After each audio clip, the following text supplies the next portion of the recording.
Mga 30 taon na si Jesus nang magsimula siya sa kaniyang gawain. Umalis siya sa Jordan na puspos ng Espiritu Santo. Dinala siya ng Espiritu sa ilang at sa loob ng 40 araw, tinukso siya ng Diablo. Di siya kumain sa loob ng panahong iyon.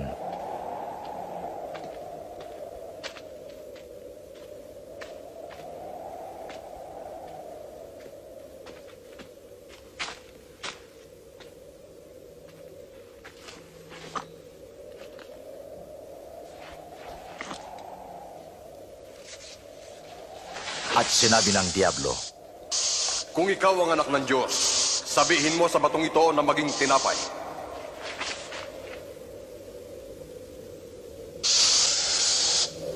Nasusulat, di lang sa tinapay dapat mabuhay ang tao kundi sa salita ng Diyos.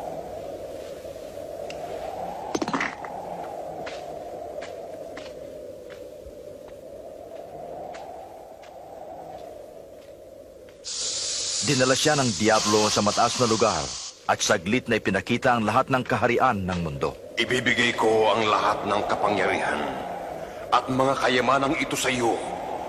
Naibigay ang lahat ng ito sa akin at mapapasa iyo ito kung sasambahin mo ako.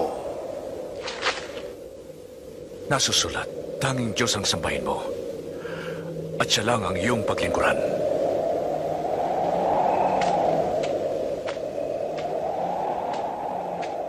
At dinala siya ng Diablo sa taluktok ng templo sa Jerusalem. Kung ikaw ang anak ng Diyos, magpatihulog ka.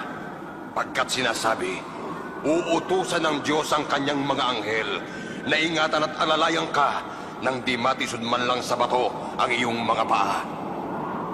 Nasusulat, huwag mong subukin ang Panginoon mong Diyos.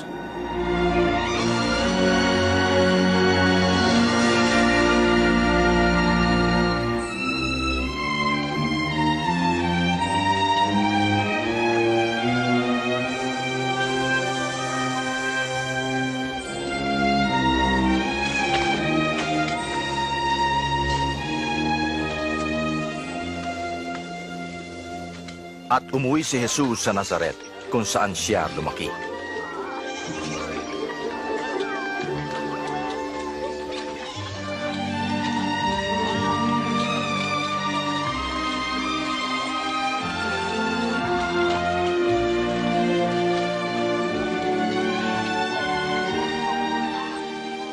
Kumusta? Kumusta?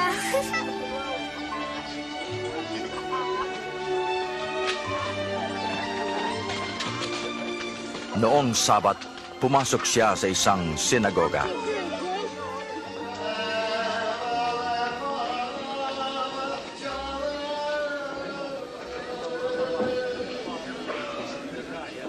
Tinawag siya upang basahin ang isang bahagi ng aklat ni Propeta Isaias.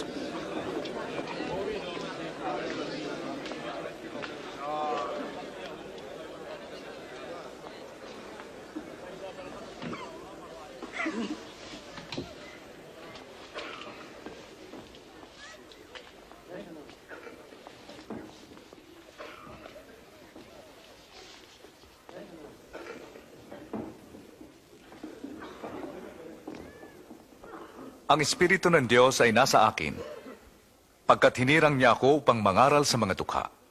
Sinugo niya ako upang ipahayag na lalaya ang mga bihag at makakakita ang mga bulag, at palalayain ang mga naaapi, at ipahayag ang gagawing pagliligtas ng Diyos sa kanyang bayan.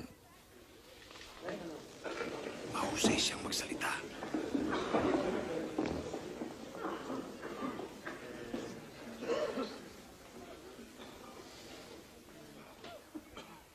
Naganap ngayon ang kasulatang ito